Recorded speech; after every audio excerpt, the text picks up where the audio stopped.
Menteri Pertahanan Iran, Brigjen Aziz Nasirzadeh mengklaim kerjasama di antara Iran dan Suriah akan mengalahkan Israel di jalur Gaza.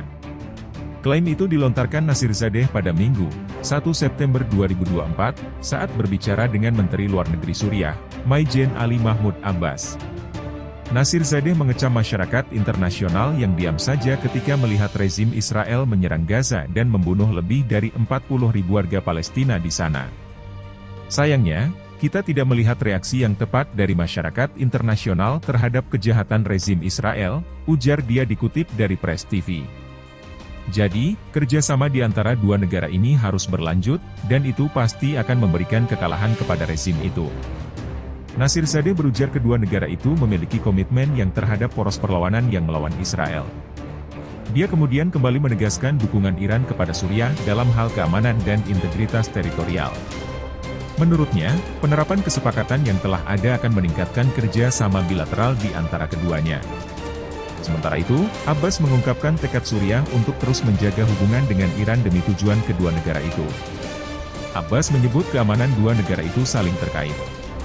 Kata dia, poros perlawanan kini melawan Israel yang melakukan kejahatan kemanusiaan di Gaza, Suriah, dan Yaman.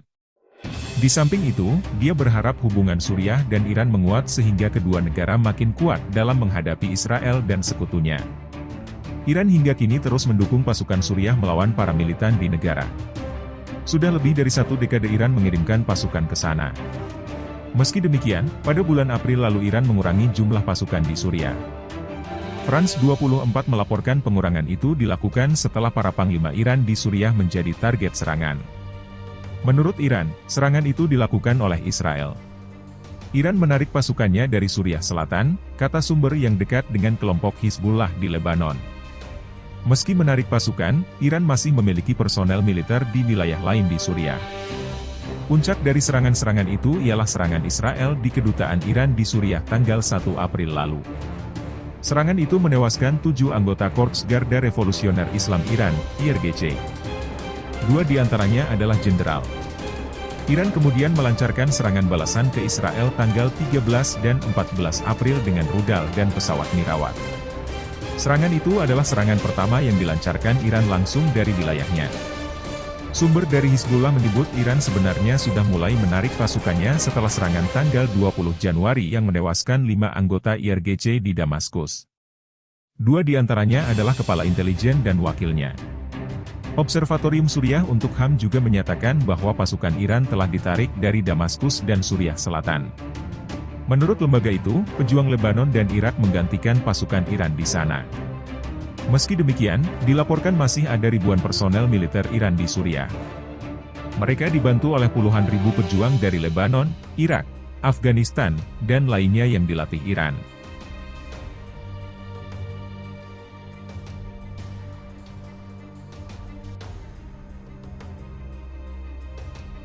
Gempar Iran disebut sudah buat lingkaran api di sekeliling Israel, ini tujuannya.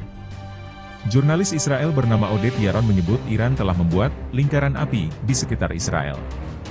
Lingkaran api yang mengelilingi Israel itu ialah Hizbullah di Lebanon, Houthi di Yaman, Hamas di Gaza, milisi di Suriah dan Irak, dan lainnya yang merupakan sekutu Iran.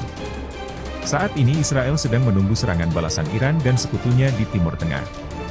Serangan itu akan menjadi balasan atas serangan Israel yang menewaskan Kepala Biro Politik Hamas Ismail Haniyeh dan Panglima Hizbullah Fuad Shur.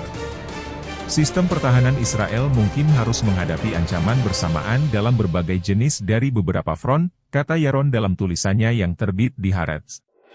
Suatu serangan Iran, seperti serangan bulan April lalu yang meliputi pesawat nirawak, mungkin punya peringatan dini, tetapi Hizbullah punya kemampuan untuk meluncurkan banyak rudal akurat, yang hanya memberi Israel waktu peringatan 60 hingga 90 detik, mungkin lebih kurang, membuat serangan itu menjadi ancaman terbesar bagi sistem pertahanan udara Israel. Hizbullah diperkirakan memiliki 150.000 rudal dan roket dari berbagai jenis. Banyak di antaranya yang ditempatkan di dekat perbatasan Israel. Rudal seperti Zalzal 1, jangkauannya 160 km, Zalzal 2, 210 km, dan Fatah 110, 300 km, bisa menjangkau sebagian besar wilayah Israel. Yaron mengatakan jika Hizbullah menembakkan rudal-rudal itu, Israel hanya punya waktu beberapa menit untuk melacak dan menangkisnya. Video drone Hizbullah mengejutkan media Israel, berhasil merekam kota pelabuhan Haifa dengan detil dan dikhawatirkan mengancam keamanan Israel dalam jangka panjang. Hizbullah mempublikasikan rekaman video berdurasi 9,5 menit tersebut hari Selasa, 18 Juni 2024. Video drone Hizbullah mengejutkan media Israel, berhasil merekam kota pelabuhan Haifa dengan detil dan dikhawatirkan mengancam keamanan Israel dalam jangka panjang. Hizbullah mempublikasikan rekaman video berdurasi 9,5 menit tersebut hari Selasa, 18 Juni 2024. Al-Mayadin. Hizbullah juga memiliki banyak pesawat nirawak.